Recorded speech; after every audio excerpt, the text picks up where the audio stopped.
you want a good career and you want a good business, listen to everyone who's gone before you and done it. But if you want a successful life, sometimes it means listening to nobody. Like, I was in the NFL for 2 years as well. Yep. I'm done playing football. I just started this business. My mom had just passed away. I always promised myself that when football was done, whenever it was, that I was going to be really freaking good at the next thing I did.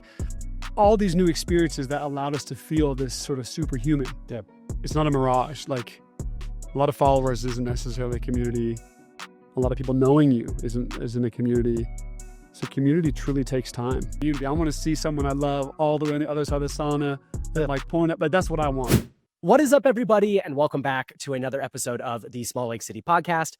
I'm your host, Eric Nilsson, and this week's guest is someone who moved to Utah from the Pacific Northwest to play football at BYU before playing in the NFL for 4 different NFL teams, starting a successful business, but somehow felt like there was more to his life that he needed to be doing.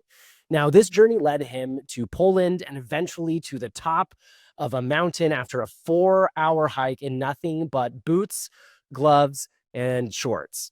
Now, this person's name is Mitch Matthews. Now, having a very successful athletic career, he is now opening up his own studio down in Pleasant Grove that provides cold and hot therapy via sauna and cold baths, breathing classes, all in an effort to bring people together, create a community to help raise everybody's vibrations and bring people together.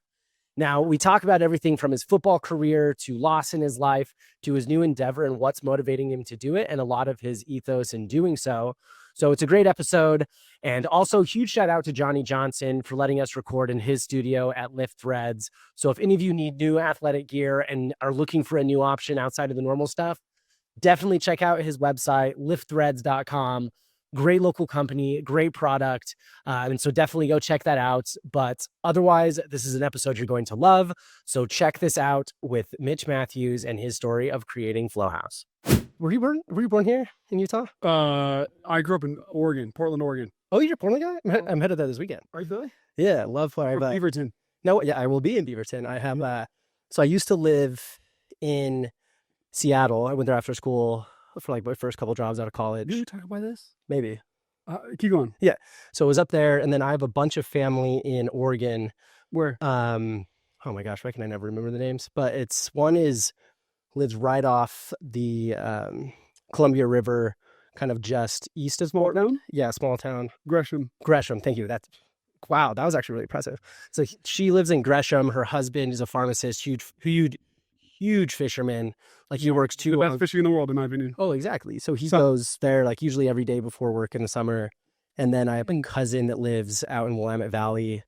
And then my aunt lives in Wilsonville. They're like, Gresham, I'd say, is still a suburb. It is a suburb of Poland for sure. But it's like your working class, like hardworking, typically people. Yeah. Blue collar. And then Wilsonville used to be like, oh, Wilsonville, that's like way out there. Now it's like so populated that like Wilsonville touches the rest of the population. Yeah. Like the suburbs. And so Wilsonville is like where a lot of my friends live now, where it used to be like a small town. Yeah. But I had a lot of teammates and like travel ball and stuff from Gresham. It's a great place. Yeah. Sick. Interesting. I didn't know you were from Portland. Yeah, I love Portland. I was born in, where I was born. I was born in Vegas. Okay. Lived there for 9 months as a baby, and then I was in Portland for 18 years before I went to college at BYU. Okay. But Oregon's home. That makes sense. I was born in Vegas, yeah. Got it. So you came, I assume playing sports growing up in Beaverton, Portland area, and then I got a scholarship to BYU.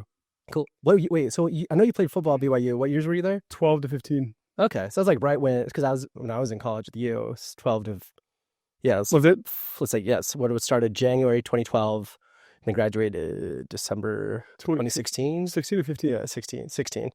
Because I had 12, no, because if 12, you were there 13, 14, 15, unless you went a fifth year. I think I did 5. Oh, because okay. Went 16 years. Because I started off as an architecture major because that's what I thought I was going to do. Turned out not enough jobs, not enough money, not my kind of creativity, to civil engineering, pre-pharmacy, business. I have no idea what the hell I'm going to do, finance, and then finally that was the one that stuck. Yeah, bro. I'm done. Deal. I'm done. I just I'm watching the kids for 2 hours after this. I'm like, you're like, I gotta get ready for that. But tell me about that experience at BYU playing football, because like I know I mean, because like, was that right before Sataki got there, or Right before. Right before. Okay. So I had the last 4 years of Mendenhall. Cool. Dude, I had an amazing experience. Growing up in Beaverton, I was a Duck fan. Just because everyone loved the Ducks, all the Nike, the swag, like everyone loved them. But my brother got a scholarship to BYU, and from that point on, when I was a freshman, he was a junior. We were just BYU people instantly, Cool. Which was cool. And you coming into it, like, I was my brother was extremely highly recruited. I wasn't as much. What position did you play? Tight end receiver. And where were you? Receiver. Got. He's bigger than me though, so he played some tight end. He's too. bigger than you? Thicker. Okay, I was gonna say because you're like not a small person. No. Yeah. No, I'm on the very tall end of football player receivers. Yeah, the tallest. I would hate to defend you.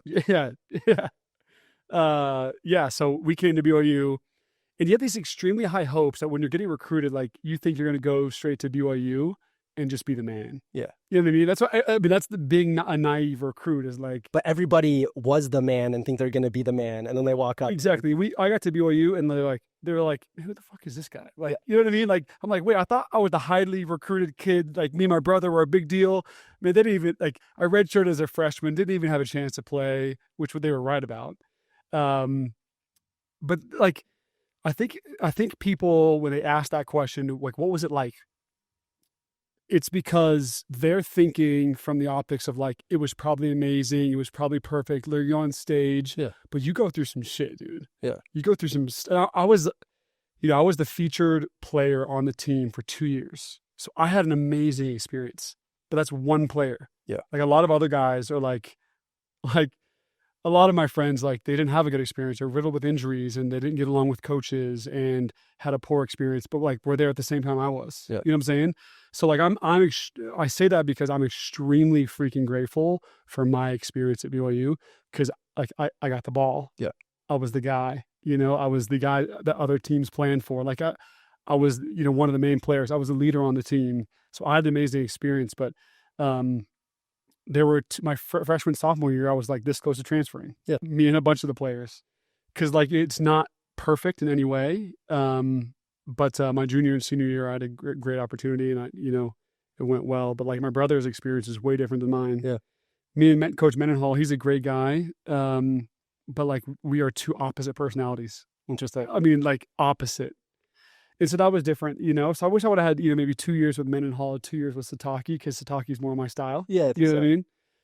And it's so interesting too, because like my sister, played soccer all in high school, played college ball, and it kind of what's made her fall out of love with it. Because again, like she was amazing in high school. I mean, starting varsity, like all of the things that most people are, but then all the politics coming in college and like you want to be that person and it doesn't work. And so it's not like, it's cool to hear that you had these first 2 years that you're like, what am I even doing here? Yeah. And then all of a sudden, like this switch flipped and then you were that guy. Well, dude, just to double down on what you just said, like I was in the NFL for 2 years as well. Yeah. And it was amazing, but it was the toughest 2 years of my life for a lot of reasons. But like, dude, you go back to like, you're a rookie. Like they do not care about you at all. And I was undrafted, a white guy, receiver. Like they I don't know how anyone can look over my head as tall as I am, but like you are nothing there. Yep. Well, I was in Kansas City in 2016. Loved Andy Reid. I went there because of Andy Reid. But it was great but awful at the same time. Totally. Because I'm like, this is supposed to be my dream, but like I wake up every day with a knot in my stomach, whether I'm fired or not. You know what I mean? Like this is crazy, but like, I mean, man, that turns you into the person you are. I was playing with the best athletes in the world, and it was an amazing experience, But like to your point, like when the NFL comes on, like on Sundays, I'm like, I don't care to watch that. Like that brings back some memories, dude. Of like not all great, not all great, But like, dude, I had an amazing experience. To receive, like, just even to look at like a paycheck coming to you from like an NFL team, and it has the NFL logo on there, and the Kansas City Chiefs or the Cleveland Browns, and you're like, man, I'm getting paid to play football. That's amazing, and I can never I can't look at that experience and be like, oh, it was terrible. Like, no, dude, that was my dream job. I'm living it, loved it. But there are some speed bumps, dude. There's some tough times where you're like, I just need a break from the game, you know? What was that like? Because, I mean, obviously in your entire life up until that point, your life was football, living, breathing football. Yeah. And at some point, like talking with, one of my friends, Nate Orchard, Nate Vakawafu. I played with Nate Orchard in Cleveland. Oh, hell yeah. Oh, that's right. Because you both were there. Yeah. And I mean, he went around so many different places, so many injuries, just like trying to make it work. And I mean, it's got to be hard to have your dream come true and then kind of realize it's not the same dream that you had in your head. Yeah. You kind of have to grasp with that because, again, it's still work. Yeah. You still have to fight for the position. There's still going to be people that are going to be transferred. They're going to be cut. They're going to be, all these things. Yeah. And so it's not like happily ever after as soon as you get your NFL paycheck, Yeah. And so how was that, process going from, again, like you have this high school experience of like, all right, top dog, I got recruited, humbled, rebuilt. I'm that top dog, humbled. Yeah. And then also like that next transition of going from, oh, this has been my entire life, but now I kind of have to like fight for this, like figure out what my next step is. Straight up. Yep. Yeah. Dude, yeah, man. But that's life, like to have ups and downs. 2, it's also just, it's so rare. And so if ever anyone counts on this, they're just wrong. It's so rare to be top 5 or top 10 first round pick where you get a $30 million signing bonus wired to your account within a week of getting drafted, and you're probably going to have a 7-8 year career. Like, there's a group of 10 of those in every draft. Besides that, dude, everyone's fucking fighting, bro. For a job. Yeah. Dude, there was I think a 2nd or 3rd round pick when I was in Kansas City. He got cut before I did in Kansas City. Like, it just because, like, they were wrong about their analysis of him was wrong and he got cut. So like, even if you're drafted 3rd round, it's like, bro, you can be cut too. Yeah. I play with some first rounders. I'm like, man, he's a first round and he's riding the bench and he'll probably be gone, next year. Anyways, it is, you have to be, your self-talk has to be so elite. Cause like I was cut 4 times over 2 years. But to like have someone say like, hey, it's not going to work out. And it could be different reasons. Maybe it's an injury. Hey, it's not going to work out. We're going to go in a different direction, whatever. It's like, dude, millions of people hear about it. You're embarrassed as hell because you got cut like in front of the world pretty much, and your family's counting on you kind of.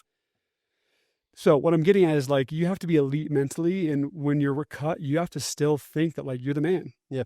You know what I mean? And you're like, man, I'm flying back to Utah to go like stay at my parents'. Because this was pre-NIL, so like I didn't have money coming from college. You know what I mean?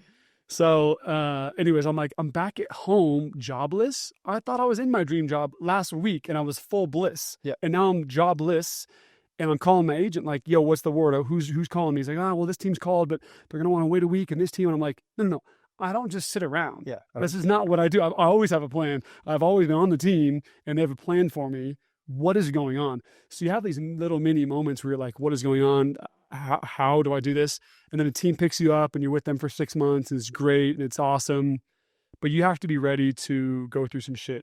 Yeah. It's very rare. There's probably 5 guys per locker room where no one in the world could fire them or cut them. Like their job is good. Yeah. Everyone else is battling. Yeah. Everyone else has got a knot in their stomach about if they're going to make it or not. And is that hard to navigate that? Because again, like the sport I follow the most is golf. And like, I love like golfer, just like Colin Morikawa is one that comes to mind because he's kind of an asshole, like, frankly. But like, that's what you have to be because he's like, I am the best golfer in the world. I can beat anybody on any given Sunday. I can do this.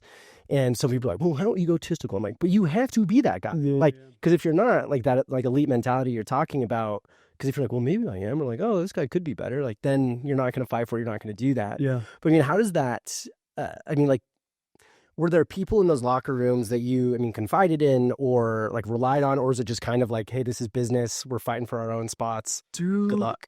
It's a great question. But I would say like, dude, from the automatic locks to making the roster to like probably not going to make it and then anywhere in between, there's just a wide range. I would say for the most part, dude, guys are down to earth, dope, and cool. Cool. Interpersonally, like, let me explain a little bit more. Like, when I was there, I mean, dude, you have the starting quarterback that's like, hey, man, nice to meet you. You're brand new. Like, I just want to introduce myself. You know what I mean? Not everything is like Tom Brady-esque. You know what I mean? Right. At the end of the day, it's still like dudes who are 24 to 30. They're just bros. Yeah. Like we've been getting screamed at all day by coaches. We've been grinding our ass off. It's 110 in Miami, and we're sitting in the players' lounge just like vibing. Like typically guys love each other, and it's awesome. Cool. Even though you're competing for jobs, like, dude, that builds like brotherhood. Totally. Trauma, You know like, trauma bonding at its best. So like, few people are going to relate with you. Yeah, like there's 10 receivers there, only 6 are going to make it, and everyone knows that. But it's like, dude, you're actually homies. Yeah. You know what I'm saying? It's not like, dude, I can't talk to you because I'm trying to make the team too. Maybe in certain moments, but like you are a brotherhood that is there to protect each other from the coaches and the pressure and the media. Like you're all you got. Totally. Does that make sense? I mean, especially because again, like there's only so many ex people that go to that level and go to experience what it's like to be on an NFL roster, to get that NFL check.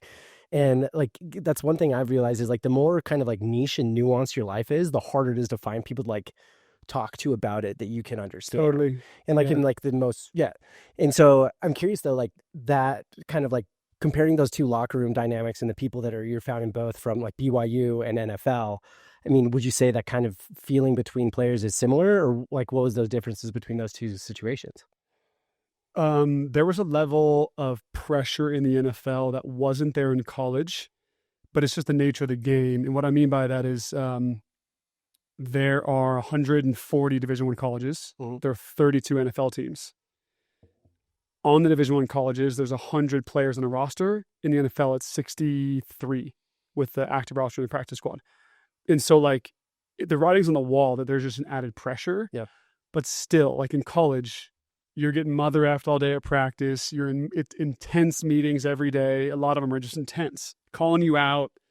So when you get in the locker room with the boys, dude, that's like your safe haven. Cool. You know what I'm saying? Which I would hope. Dude, it has to be, though. Yeah.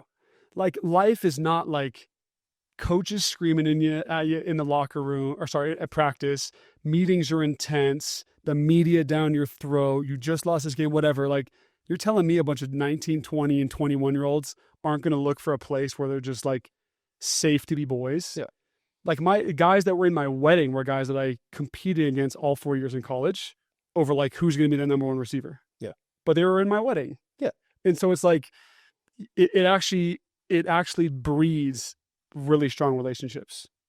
That pressure and that intensity. I would just say the NFL is more intense and more pressure. Got it. And also the only thing I'd say about like what the NFL and the whole in brotherhood is, you move around so much in the NFL typically that people sort of wait to see how long you're around before they invest in like a long-term relationship with you.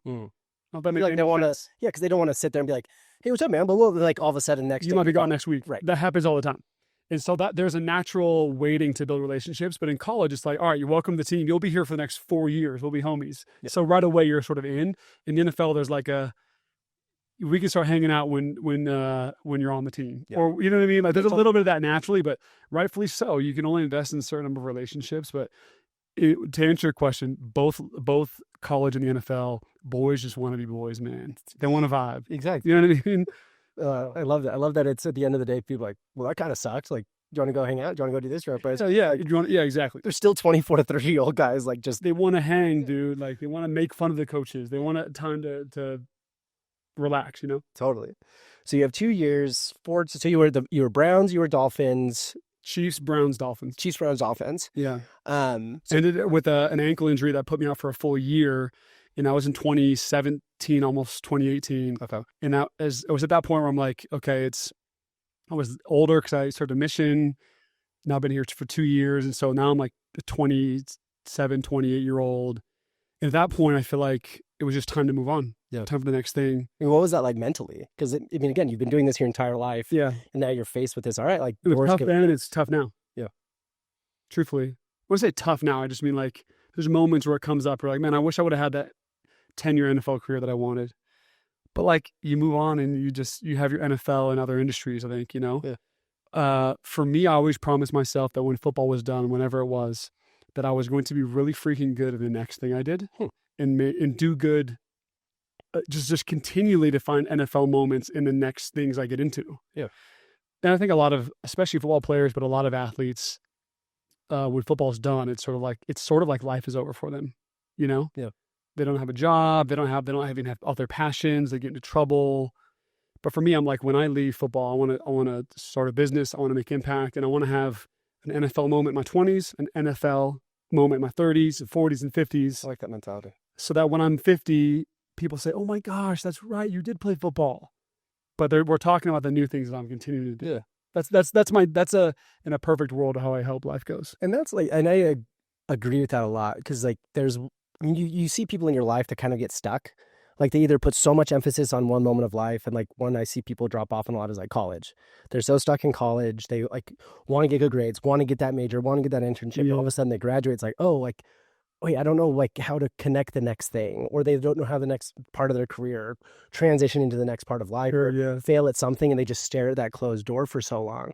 But there's a quote from World War Z, where Brad Pitt's, surviving zombies. He gets locked in this apartment in New York with this Hispanic family, and they stay the night there. They wake up. He's like, all right, we got to go. Then the dad's like, no, we got to stay here. He's like, no, we got to go. Movement is life. Movimiento es vida. And so him and kid leave, and the family gets turned into zombies because they stay there. And so it's like that just being able to say, hey, I don't know. Maybe I don't know what that next step is. Maybe I don't know what it is. I don't know what my next NFL moment is, but I got to keep doing something. Straight up, yeah. I'll believe it. Yeah. So I know that the next step went into pest control. Like, walk me through how that transition. Dude, I fell into my lap. Cool. I didn't want to do nothing. I was rehabbing. I was still training in football. Me and my agent were still close, and we're fielding calls and whatever. But I was like, well, let me get started on this quote unquote next thing, whatever that is. And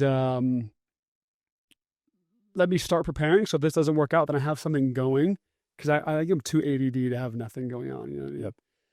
And this opportunity fell into my lap. So my business partner, he had been in pest control for 15 years, and I said, "Well, hey, I don't know anything about this whole thing, but I know communication, I know leadership.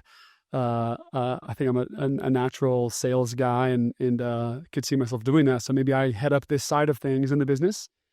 And we did, and we sucked ass for 2 years, frankly. But we got really good at what we do, and it's turned out to be very, very fun and amazing. And we sold the majority of our business in about a year and a half ago. Yep. So it worked out really, really well.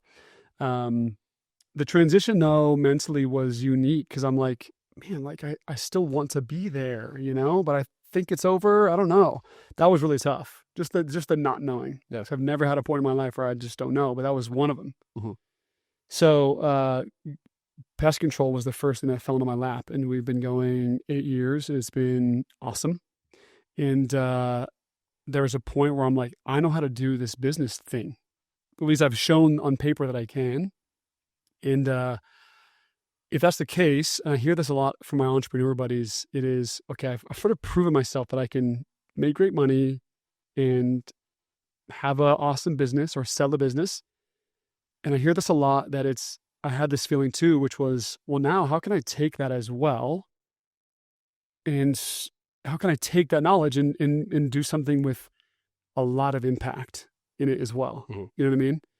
And that's sort of where the FlowHaus story began, is I got the confidence from running a business before, the confidence of playing football at the highest level.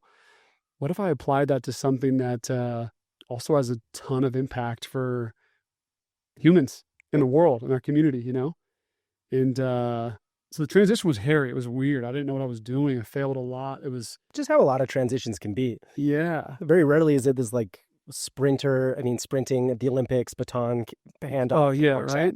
And I think in a perfect world, I could have gone straight from football, straight. Andy Reid and I had a good relationship. I could have gone right into being like his, right hand of some sort, or working his regime. But either way, I would have been bottom of the totem pole. You know what I mean? I could have come back to BYU and done, color commentary, or done some involvement with media, or even coaching. But either way, you're going back to sort of, I got to start over. It was that part I was like, I'm kind of tired of that. Yep. I want to go from win to another win to another win. And I think that's why, jumping to FlowHaus, I think that's why FlowHaus has been so exciting because of how fast it started. There's a deep message behind it. We're doing so much good. It's become super exciting for me. Yeah. I mean, I want to talk about how that all came to be, because I know that there's, I mean, the story of you going to Norway and meeting the legend Poland, because there's obviously the story of you going to Poland and, I mean, really diving deep into it and learning more, but would love to hear the kind of like the lead up to that and that story. Dude, yeah. How are we doing on time? We doing good? Oh, we're great. Doing fine. All right, cool. Yeah, so I'll dive into some of the stuff that was happening in my life, if that's, of course, that's cool. So I'm done playing football. I just started this business, and my mom had just passed away. It was 2017. And so I'm like, I've lost the person, my mom, who gave me so much confidence, and she's been my best audience. That's gone. I'm now not playing officially. I'm done playing football. That's gone. I'm now starting this new business, and I'm not very good at it yet. So that felt weird, to just not be good at something in this new territory. I listened to this podcast that my wife put me onto by Lewis Howes, a big podcast. I don't know if you know Lewis, but went to visit Lewis Howes, and he agreed to hang out because him and I had a very similar life resume, from losing a parent at a young age to the same injury in football, and our lives aligned. I said, I want to get down there and talk to you about how you handled this transition or whatever. So we hung out for what was supposed to be like a 30-minute workout turned into us hanging out for like 3-4 hours. Cool. And just talking stories and whatever. And he's like, I was sort of just venting to him, like, damn, this is crazy to go through so much like trough, like so much valley. I want these peaks again. Anyways, I think he could tell like I needed a little shakeup. And so he's like, well, I'm going to visit Wim Hof. I didn't know who he was at the time. This is 5 years ago, in Poland, with a bunch of buddies. And I'm getting this group together. Guys who I feel like either need this message or have a great voice to project this message of Wim Hof to the world. And I said, sight unseen, I'm like, let's go, let's do it. A couple months later, I get a text from him saying, we're going to Poland next month. You in? So of course I said yes. So we flew out to Poland, and we were all friends with Lewis, who had Wim on his podcast, and Wim challenged him, like, bring all your buddies, like, let's get this Wim Hof practice back to America. That was like the real principle of this. Cool. 10 buddies are there. Have you met many of them before, or was it just? I had met 0 of them. Cool. In most of them, I had never met each other either, but everyone knew Lewis as like this nucleus. Got it. And from sun up to sundown, dude, it was just Wim freaking Hof moments. So we stayed at we'll call it a cottage in Poland, and we all slept in cots, no joke. There was this open fireplace that was not to code, billowing through the night. Like it was just, we're in the trees, dude. And, but it was special. Every morning was breath work. We did the meditations, the sound baths, these really long, extensive cold baths, his breathing techniques in the cold, these long hikes. At nighttime, we'd come back, and Mike Posner was there, the musician. Oh, yeah. Mike's amazing. Mike was one of the guests that knew Lewis, and he would serenade us with his guitar every night. And what a treat. It was really cool. But that was every single day for 7 or 8 days. And the crowning event to this whole experience was we all did this hike to the top of Mount Śnieżka in Poland.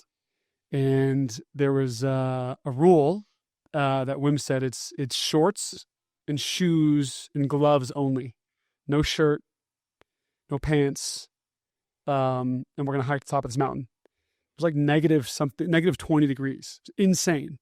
But you're at the end of this trip, and you're like, I've spent time with this guy, Wim Hof, who's helped me feel like superhuman. I'm holding my breath for 3 minutes. I'm going into cold baths up to my neck for 10 minutes. I'm jumping off cliffs into cold water. I'm doing these meditations where I'm, like, all these new experiences that allowed us to feel this sort of superhuman. Yeah. And when you're on this hike with Wim, you see this 60-something-year-old guy, Wim, who's dressed just like us, no shirt, shorts, boots and gloves. We hiked to the top of this mountain, and we just felt like we could do anything because of being around him and his message. When we get to the top of this mountain, and I remember grabbing Jesse and saying, with all the euphoria and the high in my mind, like, why did it take 10 Americans to come all the way from the States to Poland just to learn how to get hot and cold and breathe? And I said, let's do something about it. Let's bring this back home. And let's bottle this experience up and bring it to our communities so people can have access to this type of healing. Which, by the way, it's so crazy. Like, I used to take my garbages to the curb in the winter and think I was going to die. You know what I mean? And now we're thinking our minds are so peaked from Wim and like all his little messages, and we're thinking we can do whatever. And we did this 4-hour hike in negative temps and stayed alive and had a smile on our face. And I'm like, man, if you boil his message down, is get really hot in the sauna, get really cold, learn how to breathe properly, and you can heal yourself and believe things about yourself that were never there. He's the same guy that he had like 12 subjects who he taught the Wim Hof method to, and then 12 subjects he didn't. And he injected it. It's like a science study, and I think he was in Denmark or something. But he injected all of them with like the flu. And the people who he had taught the Wim Hof methods to, 0 out of 12 got sick, and all the people who didn't even know anything about his message and methods all got sick. Interesting. And so he's the guy that's like healing people. His message is amazing. It's so basic. It's breath work, what state your mind is in hot and cold therapy. It's so basic, dude. Like, it's so basic. And Jesse and I wanted to make these basic things fun and cool and bring them to our communities so people can feel if they're superhuman as well. Yeah. So between this experience that you have with Wim Hof and FlowHaus starting, I mean, how much time had passed? 5 years. 5 years? Okay. Because at first it was just like, yeah, let's do it. Let's do something about it. And Jesse was busy with his stuff. I still was running my business. We thought at first it was just going to be us selling actual cold tub units and partnering with Wim. So we have some calls with his team, with Wim's team and Jesse, and we were going to actually build a cold bath unit, sort of like what Plunge is, or you've seen all these portable units. We were going to do that. That was the first year concepting that. Then I did a tour of all the best bathhouses in the country and in the world, actually, from Canada to New York City to Portland to freaking Dubai, Mexico. And then we said, I really like this community model, because this experience that we did in Poland was like this community, 15 people feel doing this together. Mm-hmm. I'm like, this is truly the brand. This is truly the story that we're bringing back from Poland, is people doing this type of healing together. Yep. So instead of doing a cold bath unit, let's build a community style bathhouse where it's a shared experience exactly like we had. Yeah. I like how it's almost like you take this, like, let's call it NFL or college locker room, right? You have all these things going on, but the thing that brings you together is coming together end of the day. And not saying you're doing cold baths and hot baths or in sauna and breath work together, but there's still this, the world is outside of there. We're coming together to bring it all together, bond together, have this shared experience. And then now you have FlowHaus, which is, again, like, we all have all our things going on in our life, our craziness, the ups, the downs, the good, the bad, the ugly. But then when you come together, you're like, hey, let's just be present for a minute. Let's focus on, being prepared mentally, being focused, and like just elevating people together. It's the best. I did a session today for 12, 13 people at FlowHaus. That's where I came from. And we did this guided meditation to some music. It was an Odessa song. Oof. And dude, it was just special, man. Like, to get all these alpha bros, we're all laying down in the sauna, to play this music and to put an intention behind it. And in 5 minutes, you're just buzzing. Like, there's this vibration raising state that you're in, where you no longer have self-doubt. You no longer are scared to start that business. Like, you're just in full flow. Yep. It was a 5-minute song, and you're feeling the rumbling seats from the sauna. You get your boys there who are in this group. It was a company. And you're just like, I feel like my peak self. I feel like I'm going to walk out of this building and my business will just be better because of who I am, you know? Totally. And that's what's so exciting about FlowHaus is it's real, man. Like, the growth is real. The stuff, like, since today, the two owners of the company, we did this meditation together, and it was just like, us talking after, it was just so good. It was just deep impact. And we sat in the sauna for 45 minutes together, you know? So it's FlowHaus is first a message and a feeling. Like the FlowHaus brick and mortar space is to get into the feeling. FlowHaus is a feeling first. Second, it's a community.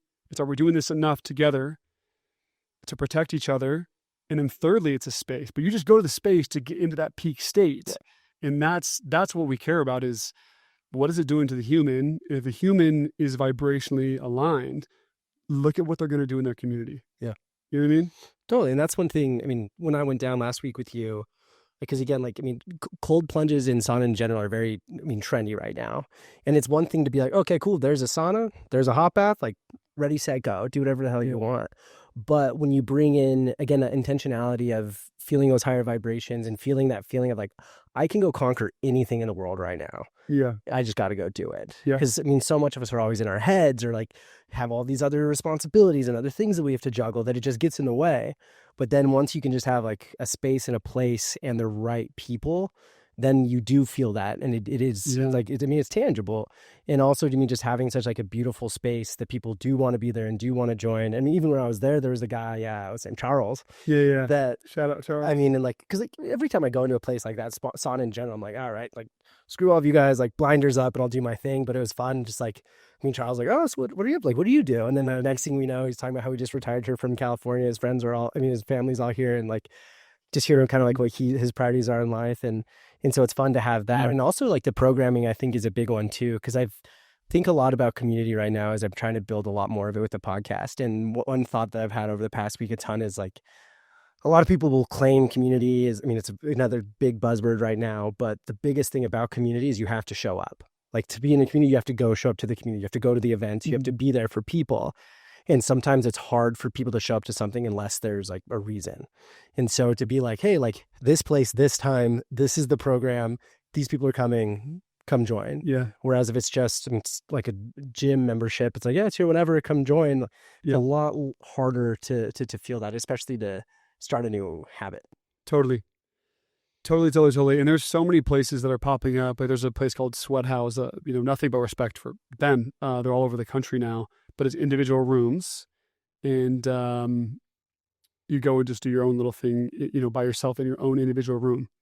And what I realized is like that serves as certain people that want like a sauna cold express, like get in there, get my sauna cold, head to work, which is cool. And so I have nothing but love and respect for anyone that's putting health and wellness in the world. It's just that I think our story impacted us in a way where it's community-based, it's experience-based, and how do we bottle up that Wim Hof experience and put it into an accessible hour-long session for people to go enjoy. And now, it's not, by the way, it's like no one comes in to do a session of flow. I was thinking about the story I had with Wim. That has nothing to do with anybody. Yeah. I just think that was our attempt is feeling first, feeling, and leading with the post FlowHaus feeling is, okay, well, how do we get them to feel that way? Peak confidence, peak flow. We know the feeling. It's the same feeling if you're wondering what flow state is and peak flow. The feeling is like, if you're an athlete, it's like being in the zone where you just can't miss at that shot, or you're just so confident, you're not thinking about anything else. The equivalent to being in the zone as an athlete is to being in flow state as a human, where your peak confidence, everything's going to come. Like a runner's high. Exactly. So you just can't, it's right there. And that's what we want to make accessible to people, is that shared, guided experience. And I actually think most people talk about FlowHaus wrong. They'll describe FlowHaus as a sauna cold bath space. And they're dead accurate. But in a perfect world, it would be, FlowHaus, that's the space where you go to get in peak vibration. Mm-hmm. They use music, they use aroma, they use sauna, they use cold. And now it's like not even a sauna place. It's just a box that uses certain elements, the lighting, music, aromas, classes, the heat, the cold, to get you into the feeling. Yeah. Does that make sense? Yeah, it's not a transaction anymore, but it's geared towards finding the right outcome and using the right tools to get there. Exactly. So that's, in a perfect world, that's what we become known for is, that's the place you get into flow state. That's the place you go to raise your vibration. And people stop describing it as a sauna cold, which I don't care if they do. because they're right. But that in a perfect world, that is what we're trying to bring, is to get people to be in that feeling when they leave the space, you know? Yeah. No, I love that. And especially, let's rip a sesh this week. Don't tempt me with a good time. I mean, now that I've gone, like, I get it. And like, I'm always like that curmudgeon whenever it's like, oh, I have to go do this, or I have to wake up early, I have to go do that. But then once I get it, I'm like, all right, all the doubts out. I know how to feel anymore. Well, dude, how was your experience there? Give me the like, it was sickly honest. You know, you've sauna cold before. Yeah. And like, I mean, a couple things, because like so I'm a member at Edison House downtown, and they have a sauna and shower. Like, I want to put a cold plunge in, but they have, so I usually a cold shower cycle with sauna, and it's usually just me and myself, like in my thoughts, doing whatever, which is good. But it was fun with FlowHaus to have that intentionality behind it, and also just kind of get out of my own typical spaces, because I think there's something that when you take can remove yourself from your typical humdrum of life and plop yourself in a new space, be like, hey, like, new experience, new place, and like mentally refocus. Yeah. But then I also like, because I'm a big, quote, vibes guy, unquote. And so if I walk into a space and I'm like, I don't really like that. I feel like I'm in a hospital. I don't like this. Yeah. Like, there was a place I went to semi-recently that it was like that. Like, this isn't it, which is fine. Like, do your thing and everything. I mean, it's expensive to build out spaces, but when it's done right, it's done right. And so if there's a place where I can feel like I have not necessarily like the permission to do it, but I feel like I can do it there and not have like these other voices of like, do I want to be here? Like, and it kind of takes me out of it. But like, the more I can feel in it is great. So I do like, and I also just love like the community aspect of it, because like, there's an accountability piece of it. Because again, like, I can go hop in the cold shower, be like, all right, I'm going to be in this for 2 minutes. And the next thing I'm like, it's 1:30, 1:45. Like, we'll round up. Let's go back. Yeah. But then when you're like sitting next to someone, it's like, all right, 3 minutes. We're in there. And like, I'm not going to be the first one to get up if I'm next to this guy and it's 3 minutes. There's no peer pressure. But that's like, again, like, that's how you elevate each other and get to that higher vibration, is you hold that accountability, have that space. Yeah. And then also just being able to be like, oh, cool, we just did something either unique, hard, difficult, or also just because you're forced to be so present that it's so much easier to connect with the person next to you because you're both right there. Yeah. So I think, like, again, and doing a cold sauna isn't bad. It's good, but there's like this other level that brings people and personalities. Because like, again, like anything that's ever happened that's good in my life and in all of the episodes that I've recorded, no one's ever done it alone. Like, no one's ever had this amazing life that they're just like, oh yeah, no, I did everything alone, didn't need anybody. Straight up, yeah. And so I think the more that we can remember that and bring in the right people and bring it and find that right community, then like you're always going to be better off. Straight up. Introvert, extrovert, whatever. Like, it's always going to be the right people that get you to the right place. And dude, I also realized that like we could have started a sweat house. That's the place that has the individual rooms. I could have started a business like that, and it would have done a lot of good. And maybe even been easier, frankly. Like, building community is not like you have to put in work. But I just realized, I'm like, wait, what do I like to do? I'm like, wait, no, build a 100-person sauna. Like, let's build the world's biggest cold bath. Like, let's like I want community. I want friends. I want my best friends' companies to come in here and use this space. Like, I want community. I want to see someone I love all the way on the other side of the sauna. Like, pulling up, like, that's what I want. That's actually me. And so to have a business that's like a direct sort of offshoot from like who you are and what you like, it's really fun to be a part of. That's what I get to do every day.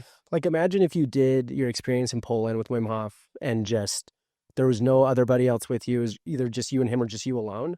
It probably wouldn't have been. That'd be kind of sick. It would be sick. Like, you and Wim Hof would be sick, but like, to have those people you met exactly is great. And like, in the same thing with FlowHaus and having more people there and having that experience together.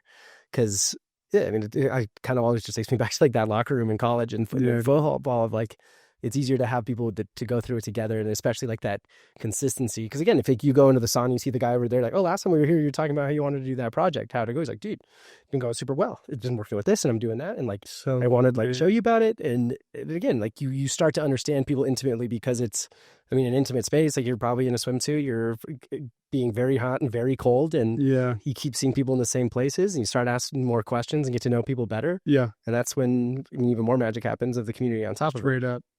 Dude, and there's going to also be people that are just like, you know what, not my thing. The community aspect of it is not my thing. That's totally fine. Totally. But in business, you don't get the chance to solve every problem. You just get to solve one, maybe two. And the one that we're solving is the chronic stress, too many people with anxieties, too much loneliness post-COVID, and lack of community. That's why, like, why are we seeing so many run clubs pop up? It's not because they're all making money and they're crushing it. It's because a bunch of people wanted more community. So run clubs popped up out of a natural need for more community, you know? Totally. Men's groups, women's groups, like communities sort of screaming back. And so that's the problem that we wanted to solve at FlowHaus was making it community-based. Totally. You know what I mean? And I love like on the topic of community and using run clubs and other things as examples, like the communities we had pre-COVID were almost just like spoon-fed to us and not really an intentional way of doing it. Because a lot of it was, I mean, especially like in my life before, it was a lot of work because there was an office and everything. And I mean, especially when I lived in Seattle, both me and my partner at the time are the people we spend the most time with were people from work because we weren't from there. That's the most people that we met. Yeah. And like, which is like, sure, it's intentional. I'm wanting to spend time with them and I'm calling them, but it's not like I'm like, oh, wait, are we doing this because we're just in the same place and kind of the same stage of life? Or do we actually have shared values, shared experiences, shared hobbies and activities that we want to do? And I think now people are being a lot more intentional and more present of saying like, oh, like I do like to run. I do want to be around like-minded people that want to do that. And those are the communities that I want to build compared to just saying like, oh yeah, here's what's happening. Here's what's around me and let's do this. Yeah. And so in the same way, it's like, oh, like, cool. Like I do want to have a community of people who do want to be present, be mentally resilient and strong, and people that do want to like to experience, live, love. Yeah, exactly. And like, that's one thing I've realized in like my life with people is like, I do a lot better with people who are participating in life. Like I can't do the people who just like throw stones from their glass house all day. Yeah, dude. Never like take a risk on themselves, never champion themselves, just kind of clock in and clock out of whatever their day is. Like, again, like everybody has things that they need to do. Everybody has things that they're going through and like do it. But like my people are the people who show up in their life and want to have their life and intentionally live the thing that they want to. Yeah, straight up. It's, community takes time. Because it's real, you know, It's not a mirage. Like a lot of followers isn't necessarily a community. A lot of people knowing you isn't a community. So community truly takes time. Like we've had, 5 people join this week to actually like be a member. We've had, plenty of people come. But those people, it'll take time for them to connect with the other members and the other people and build like this strong relationship. So community takes time and we're okay taking that time. Like we're okay with it being like the easiest thing for us to do would have been building a space with 8 individual rooms and 8 individual saunas and cold baths because you don't have to build a community at all. Just put a schedule online. Okay, easy. Here you go. It's easier. You know what I mean? But now we're throwing events so people can meet outside the space because that's truly what we're about. But yeah, that is what we're doing is building, it's simple, and I don't say it lightly because it's not easy, but it's building a community where people know each other, they care about each other, and they literally protect each other. Yeah, they don't know that they're protecting each other, but they literally do, because you're protecting each other's mentals. You know what I mean? Mm-hmm. And you realize by going to FlowHaus too, people open up to you a lot. Like you have more oxytocin when you're sitting in a sauna and after a cold bath. You have so much oxytocin in your brain, serotonin, dopamine. But oxytocin specifically is called the trust drug. Serotonin is the love drug. So you feel symptoms of love. So when I have oxytocin and serotonin present, like what a better way to meet someone where I instantly just trust you. I'm more trusting because I have oxytocin going on. So I'm just going to trust you for no reason. I'm just going to. And I'm also going to have a lot of love and sympathy for you, even though I don't know you, because it's just present in my mind. You know what I mean? Yeah. And so conversations go a really cool place because you have those happy chemicals in your mind to allow it to go somewhere, And then you add some music, you add something guided to it, and it becomes this sort of orchestrated experience. And we call it the pre and post feeling at FlowHaus. People come in different moods, but everyone always leaves with that same FlowHaus mood afterwards. Yeah. It's so cool because everyone has the same chemicals present. They have the dopamine, they have the serotonin, they have the oxytocin. So there's more high fives, there's more hugs, there's more laughs, there's more giggles, there's more long-winded answers and conversations because people are just letting it out because they have the chemicals present. You know what I mean? So that's been the funnest thing to see. Cool. No, and I love it too, because like obviously the first location for now is down in Pleasant Grove. You're in Lehigh, but I mean, I'm curious so you have these experiences of college football, NFL, starting a business in this, but was there ever a party that was like, maybe we take this back to Portland, or was it always going to be here in Utah? You mean just business in general? That and FlowHaus specifically. FlowHaus specifically, dude. I want to be in Portland so bad. Yeah. I hope we're in Portland in the next 2 years. Cool. I do, because part of the brand story is let's bring this back to our communities. You know. And so Jesse Itzler lives in Atlanta, Georgia. So I want to get one there. He's from New York City, so we've already talked about putting one there. And I want to get one to serve my community and people back in Oregon. Cool. But I went to Boston. I was in Boston yesterday. But the day I got there, every city I go to, I always look up saunas near me. Naturally. And there was like nothing. It's one of the oldest cities in America, and there was nothing. Like, I was just bothered by it. I'm like, what the hell? Like, yeah. And we ended up finding a place that was brand new. It just opened. But even then, it was hard to even access the sauna. So we did a steam room instead. There was a bunch of individual room places you could go to. And I'm like, wait a minute. I'm talking the place that's downtown. That is like, it's a derivative of the city of the culture. Sorry, the culture of the city. That like it's made for Boston. Like it's a place for people to go sauna and connect, and it brings the city together. There was just nothing. So I'm like, let's go. Let's bring this back home to Portland. Let's go to Boston. Now there's a business plan that very much is finances matter, you know? But I want to get there because the message wants to get there. Totally. You know what I mean? Yeah. No, I love that. I mean, especially if you're passionate about something, then you want to bring it to people you care about, and you want to bring it to people in general. Because like, it's one thing to have your own personal belief in your experiences, like, oh, this has changed my life, changed my mentality, changed my perspective. But then once you believe it enough, then you just want to evangelize it to everybody. And especially as you have the space and see people go through the same experience, like, I want everybody to experience that. Straight up. Yeah. And that's where we're at now. That's where we're at now is how can we get this to the most people as possible? How can we connect? How can we have an outlet in every major city where FlowHaus is accessible and it can do the good that we want it to, you know? Yeah. I mean, I hope I'm not coming across like we're going to save the world as if we're like I want to do my part. I want to give people places to feel that peak vibration. Yeah. I just want to make that accessible, you know, and get as many people in as possible. And dude, we've seen some good impact already from our first location, and we've been open a month, dude, 5 weeks, maybe 6. So it's so new, but it's just very exciting to give people that space, man. Yeah, you know, exactly. It's all we need: a space and a place to do the right thing, and people are looking for it. And just like your experience in Boston, it's not as easy to find as people would in Europe. Hope. Yeah. Yeah, it's very accessible there, and I want that here. Mm-hmm. And I'm excited to do it, you know? Someone's got to freaking do it, you know? Tell me about your viewers, though. Have you guys done a lot of health and wellness collabs? Have you guys done a lot of health and wellness? Trying to do more, because that's something that's always priority for me, because I contemplated doing a run club, but there's so many run clubs. I'm like, I don't want to throw another wrench into that. But it is very like health and wellness conscious. A lot of athletic people, a lot of people who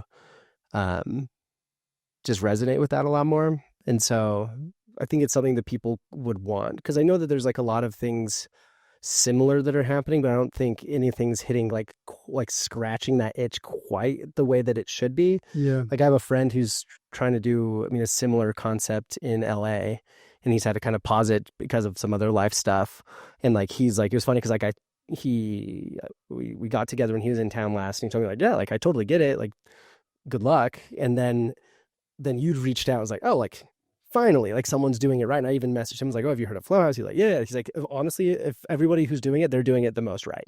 Cool. And so which was like the most validation I needed from it. But I think there's a community aspect around mental health wellness that I'm trying to find the right angle into. and do it right. But what do you care about most in the podcast? Like, I know yours is very information based, letting people know what's in Utah in general, Salt Lake County.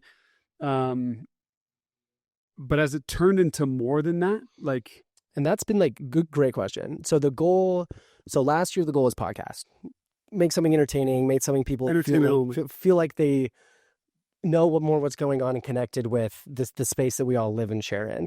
And then this year, the whole goal is building community out of it, finding the right events, finding the right places, the right partners to bring people together. But why though?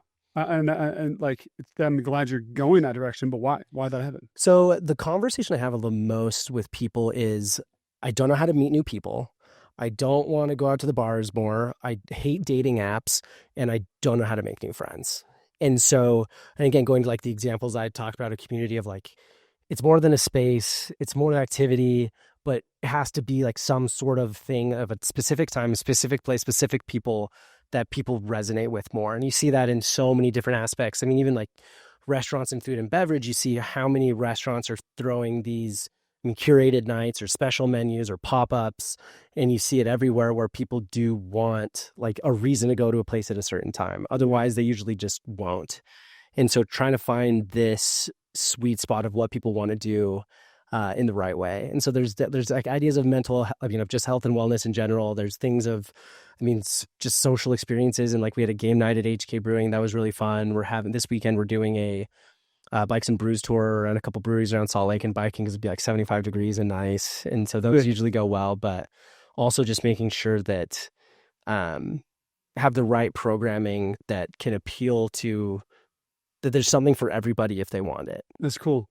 So it turned just entertainment information based, like, wait a minute. It sounds like you kept your ear to the ground almost. And we're like, this is actually a need, and my podcast can sort of fill that need. Exactly. That's cool.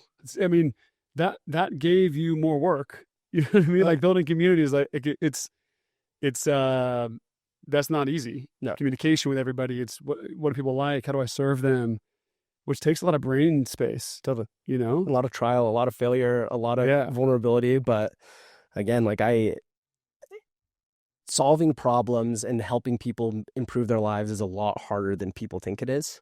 And it, again, to your point, it's work, but it's so fun when work becomes something that you want to do and it motivates you, instead of just like, oh, I have to clock in again and I hate my boss and I don't even know if I like what I do. Does it really make my life better? And so I would say, like, the more that and it definitely like aligns with my values, and like the more that I've gotten to know so many people and like just know all of these random little details and tidbits of, the entire area. And I've gotten to know so many amazing people that, like, that experience that I feel and helps me feel so much more close to the city, the people.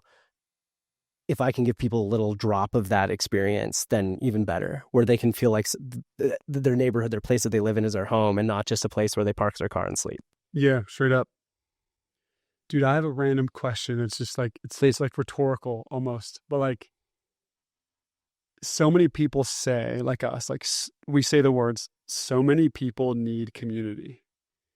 It is true. Mm-hmm. Like, it's so true. But nobody acts like they need community. Yeah. Does that comment or / question make sense? And like, I want to know why. Like, you meet someone, it's the same, it's like mental health almost. Yeah. I could talk to someone, and on the outside, they're the happiest person I know.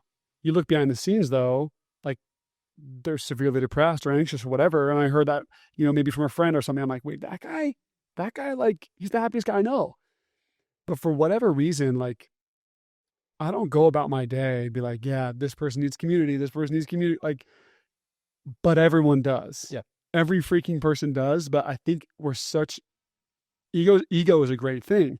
But I think a lot of us, and myself included, are so ego forward and ego forward facing. We're like, when we're talking to someone, we got to make it seem like we're good. Yeah. At all costs. You know what I'm saying? Like, yeah. I got to make it seem like the business is good. My family's good. Everyone's good. But then if you look behind the curtain, you're like, that's not actually what's happening. Totally. And so that was just a random thought that came to my mind, is like, people aren't screaming for community, because I think you're supposed to put on a front as a human, like, I'm good. But what I've noticed is, like, even like the strongest people I know on paper They'll come to FlowHaus and they're like, man, I need this community. I'm like, you? Like, I thought you've Yeah. always been good. Totally. You have all the business connection in the world. But like, I don't even know why I said that. But it's like, on that note, like, I think because like community is such like a commonly used word that a lot of people, I mean, when you push them on, like, what does community mean? They're like, I don't know, like my people, I guess. I'm like, okay, so what does that mean? Like, your people, like, who are they? What does that feel? And like, a big thing for me is trust. Because when I think of, I'm using an example of like, oh yeah, business is fine, family's great, I'm doing awesome, but in their head, they're like, actually, like, never been worse. And so it happens in almost every interaction. Totally. I'm always going to give you like the and that's like inherently part of the problem. It is like why we need quote unquote community, because we do need, everybody needs people in their life that they can be brutally honest with and tell them exactly what's going on. Otherwise, it's just going to sit there, it's going to spew, it's going to be caught up in there. Because like one quote I saw the other day that I really liked that I mentioned is, the opposite of depression isn't happiness, it's expression. And so like for me, like one thing that I've done over the past few years that's helped a lot is painting, because it helps me express myself. It gets my brain uses my brain in a completely different way. Let me see some paintings, dude. I can show you a lot. But like, and that's been a big one. But then also realizing that everything you need to do needs to be inwardly gratifying, not externally gratifying. So it's like that voice that you're talking about of like, oh yeah, everything's fine, everything's great. Like, do you look how everything awesome is? Because they're so motivated by you seeing them as a positive person instead of, I want you to see me happier. I want you to see me succeed the way I want to succeed, not the way that I think you want me to succeed. Straight and so there's also part of that is this process of like knowing who you are, your values, what you want, and what it takes. Because like the thing that I think of a lot is like, I don't think anybody cares about what I do. That's fine, but I do. Yeah. And if I don't care, then no one else is ever even going to care, even if it's something that's going to be for them. And another one of the conversations I have with a lot of people on top of the don't know how to meet people, don't know what to do, is I followed everything people told me to do. I went to school, I got married, I had kids, I got the job, doing the career path. But here I am now in like my early or mid 30s or even younger or older, and I don't like this, and I don't know who I am. I don't know what makes me happy. And like similar to community, it's like takes time, but like there's this process of getting to know yourself and actually what truly does make you happy, what you do want to do. And once you do that, then it kind of goes into the example I use of like a run club where you're like, oh, actually, I do love spending time with people running. I do like being outside. I do like people who think like-minded like this and have this endurance like mentality, and I want to be around that. But that also takes you realizing that you want that too, not just joining a run club because there's a bunch of cute girls there that are running in short shorts. So it's like this inverse process of you have to know yourself to know what you need. And then once you do that, then you bring in the right people. And if you're the right people, then like, actually it's taking one more step back. When you know who you are, know what you're good at, then you're doing that very intentionally. And when you're being yourself, that's the best thing that you can ever be. Whenever you're faking anything, you're never going to be as good as what you're actually inherently inside, like meant to do. And then the more you do that, the more you get better at it, which builds this confidence. And then it surrounds you with the right people who then like perpetuate that even more. And then all of a sudden there's this confidence and value and growth that just keeps this flywheel going and going and going. Yeah. And so that's one thing. I mean, and it's taken time of probably the past like 4 or 5 years to really get to a point where I'm like, oh my God, like things are working out because I know what I wanted to do and I know what I had to do to make it work out. Straight up. Yeah. I like that. I can tell you thought about that one for sure. So I had something come to me when you were talking.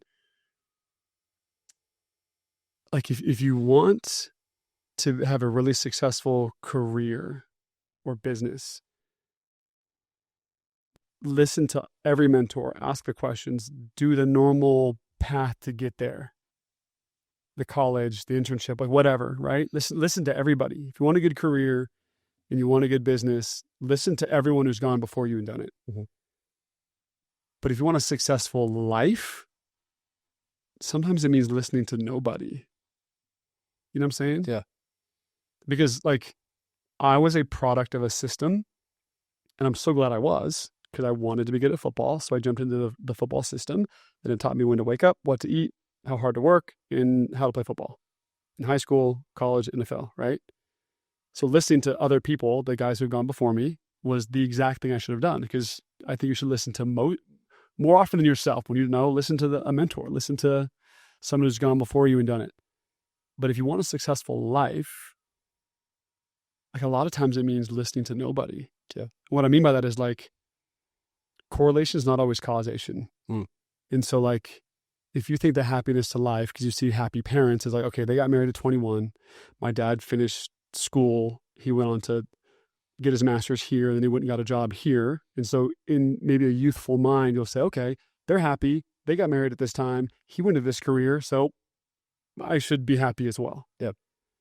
But that also sounds crazy because that's not the truth. Like if I went into the same career my dad or some of my friends' dads did, I would be very unhappy. Right. And so I think, I don't know why I'm saying this, but I'm saying it because it's kind of flowing out. But like, if you want to have an insanely successful career, go find someone who's had that insanely successful career and just follow that roadmap. But I think especially in Utah, you get a lot of the like trends that happen. Married young, kids young, they seem happy. They got this great job. Let me go do that. And then you realize you're like, wait a minute, who the hell am I? I didn't make those decisions. I was just copying someone else. Yep. And that's probably called a midlife crisis, where they're like, what is going on? I think we're more conscious now. Our midlife crisis is sort of happening like in our early 30s now with how fast information travels with social media and everything. But like that, I don't know. I don't even know why I'm saying this, but I think just based on what you said, like, well, we also like career, listen to everybody. If you want a life that you're like, I chose to do that. I chose that. I chose that. I chose that. That requires listening to nobody, but just yourself. And there's like one of my pet peeves that people ask about or like talk about is like, oh, like what's your morning routine? What do you do? I'm like, my morning routine is personalized for me because that's what I need with this. And so many people are like, oh, I need the formula to be happy. I need the formula for success. I need the formula for this because we've grown up in this world as, being in like 34, like younger millennial, and even everybody can relate to it at some extent. Like the world we're in today is like, oh, Spotify will tell you what to listen to. Instagram will tell you what to like. Sure. Like the television will tell you, like, we're always being told. We've grown this concept of like, oh, just tell me what to do and I'll do it. Like, just like, even like friends, like, oh, like, I graduated from college. Like, tell me what I need to do. I'm like, no, like you need to tell yourself what to do. Yeah. Or else you're just going to end up in this place that isn't your own journey. It's someone else's. And it's like, and again, going back to the example of like how I think about podcast interviews of like a walk in the woods, like, sure, have a plan, but keep your head on a swivel. Because there's going to be opportunities to come. There's going to be things that your inner voice can be like, hey, you actually don't like doing this. Yeah. And so listen to yourself and like, because you could have a great career as an accountant and go get your master's and go your CPA and go do all that. But you might find out that you actually want to, do something completely different that you never would have thought of. Yeah, dude. Oh, dude, you want to hear something called the celery test? Yes. Okay. I don't know why it's called the celery test, but it is. But it's on this very topic, and it's one of my favorite examples. I teach all the time. Have I teed it up nicely? Yes. Hell yeah. Have you ever heard of Zappos shoes? Yeah. Oh, of course. Yeah. I think they were bought by Amazon for like $1 billion. Tony Hsieh was their CEO. Rest in peace. He passed away. Kind of crazy. But he was their CEO. And they were known for one thing, which is world's best customer service. And I even had buddies that would go down for like these culture tours of Zappos just to see how they were doing it and like learn how to be business owners because they had the world's best customer service. Like that's what they're known for. Anyways, their brand scaled quickly. They sold for $1 billion. Their CEO was like, I think pretty young at the time. And he was interviewed because people wanted to know like, how are you doing this? And he was interviewed and the person interviewing him was like, so how do you like get this amazing culture? Like, how'd you do it? Tell us. And he's like, Tony Hsieh, the CEO of Zappos, was like, we got the fridges are stocked. We got snacks for our employees to come and snack on in the kitchen. We got ping pong tables. We got those. People love playing those. We just have a great culture and we care about each other, and gave some like sort of like generic answer. Dude, what do you think happened across the country with ping pong tables and snacks in your kitchen nationwide, like tech companies? Costco blew up and everybody there's 7 fridges now, there's food everywhere, and everyone bought a ping pong table. Like national ping pong table sales. Literally, like you saw an uptick. Yeah. You know what I mean? Because the guy who has this crazy awesome business, that's what he said. He said food in the kitchen and ping pong tables. Maybe we should give it a shot too. Yeah. And our culture will be just like theirs. Dude, if you say that out loud, that's the dumbest comment I've ever said. Food and ping pong, that's going to save the world. But like that's That's called not trusting your intuition, right? Yeah. And so I think, and I've learned this from so many cool people, but when I read this celery test, which means every time you hear information, celery test it. Is that really going to help, or is that just a waste of money to buy a payment table? Yeah. You know? But Tony Hsieh said it, still. Like, I'm going to filter what he said and say, that's not going to help us. That is a special moment to be able to take in information and then filter it because you know what's right for your business. Yeah. I mean, how many people, like, their whole day is scrolling and they have, Andy Elliott screaming at them through the phone, or Hormozy giving them information, or Gary Vee or whatever. So they're being told. And they completely forget that they have insanely cool intuition. Yeah. Like insanely cool intuition. And I think this is back to like the life thing is like I don't even have advice. I don't really have advice ever, but like what I think I've done is I've really started to lean into my intuition. And if the outcome is weird or different than the normal path, who cares? I'm doing it. Yeah. If my morning routine looks way different than the most successful guy in America, who cares? I'm doing it. Yeah. Because that's what I want to do. And I don't think that's like an ego thing. It's just like, what if I trusted the most important person I should trust, which is me? You know what I mean? Like, what if I just trusted him that he's going to get it there? What if I read books so I can learn nuggets? But what if every sentence I read in the book from the greats, I celery test and say, is this going to apply to me? Yeah. Yeah, but Mitch, it should. It's the billionaire. He's giving you advice. Maybe my business partner at FlowHaus is a billionaire, Jesse Itzler. Him and his wife are billionaires. There's been times where he said stuff to me about what we should do at FlowHaus, and I'm like, nah. But most of the time, I'm like, okay, yeah, you're right. Like, whatever you say is probably going to be the right thing. But like, just imagine only listening to, what's your morning routine? Okay, I'm going to apply that. Yeah. What are you doing throughout the day? Oh, I'm going to apply that. And so many people hear it. And I mean, again, like so many, like we live in this world where you see people with an AirPod in their ear all the time. But very rarely do they take the time to take off the AirPod and think about what they just listened to and apply it to themselves. So it's usually just like this in and out without this black box of thinking about it. And because again, it has to be personalized. No one is amazing at everything. There's no one in my life I go to for every single point of advice. And so to know people's strengths, know people's weaknesses, and play into it is also part of, like, again, building that, no, I wouldn't say community on that part, but like maybe like the right network. Yeah. Having those right people. Because like, again, there's people you're going to go to like with Jesse and ask him, but there's probably things you're not going to go to Jesse for, no matter how much money he has. Nadine, yeah. And look, man, that dude has got some great nuggets and thoughts, and I've learned so much from him. Oh my gosh, it's amazing. But I think everyone should have the strength to be like, nah, mom and dad, like I'm now 22 years old. I don't have to get married. Yeah. And that's a sign of strength. Yes. Or, I thanks for the promotion, but you know what? Like I'm actually good. I actually want to step down and go laterally and be over here. Like, just because someone's your boss, someone's your parent, someone's your mentor, whatever, like, make sure that every bit of information has to go through your intuition filter first. Yes. You know what I mean? Totally. And that's strength, man. That's so much. I mean, you trust yourself. Your body is going to tell you to do a lot of things. If you believe in God, I do, like, God's going to tell you a lot. So, like, make sure that everything you learn goes through that filter, man. You know what I mean? And then when like what's been spit out after your intuition filter, you got a business that you love and fits you to a T, you're going to lead well, man. You're going to lead with some passion, and you're going to live a passionate life because it came through you first. Yeah. Well, Mitch, want to end with the two questions I always ask everybody at the end of every episode is, first, if you could have someone on the Small Lake City podcast and hear more about their story and what they're up to, who would you want to hear from? Jeremy Andrus, Traeger CEO. All right. Yeah. Oh yeah. You mean for you to interview? Oh yeah. Oh, he's my one of one. He's actually the only person I take every single thing he says, I do. He's my one of one. He's on our board at FlowHaus, but Jeremy Andrus, the CEO of Traeger, he's a one of one CEO, one of one human father. Oh my gosh. He's and Traeger's it's embedded in the Salt Lake brand now. It's so like Traeger has been, because the story of just like with Traeger being like, oh, here's this brand that's like kind of failing and not doing great, I'm going to take it and make it something amazing. Yeah. And all of a sudden you're like, Yeah, like it is now a thing. Like I never knew what a smoker was, and then now all of a sudden, every single one of my friends has it. They have It's $1 billion brand, dude. yeah, and now it's fun to see like their office that they have down at Post District, and it's this amazing space. And so it's like again, it's like you never would have thought.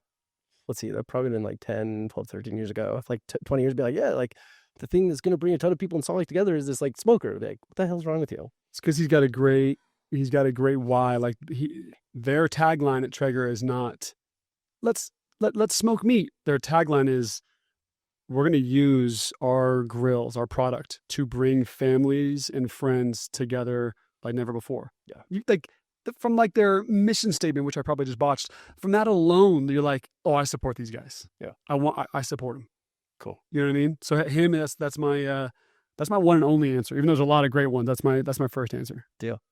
And then lastly, if people want to find more information about you, about FlowHaus, or come catch a flow, what's the best place to find information? FlowHaus, FlowHaus.us. So FlowHaus.us is the website. Download the FlowHaus app and you can see our schedule. So we have guided flows, non-guided flows at FlowHaus, like a stretch class, meditation class, or it's just open for you to go and do your own thing. So website or the app, and then follow us on social, which is just at FlowHaus.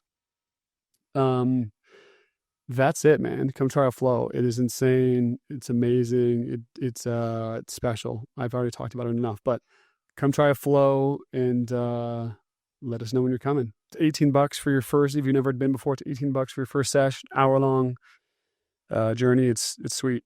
But we should definitely do a Small Lake City meetup at FlowHaus. Let's do it. That'd be sick. Get the people there. That'd be so fun. We do all those all the time too. They're great. Sick. This has been great. I always like, there's yet to be an episode where I sit down, I'm like, okay, here's what I'm going to expect. And it's met that expectation. It's always been a good way to connect with people. So thanks for coming on. I'm excited to see the journey. Thanks, bro. Me too. We'll try to see you guys roll. It's been fun to be your favorite guest on the show, dude. This is amazing, bro. Deal. Thanks for having me, bro. No, thanks for reaching out. This is really cool. It's cool what you're doing.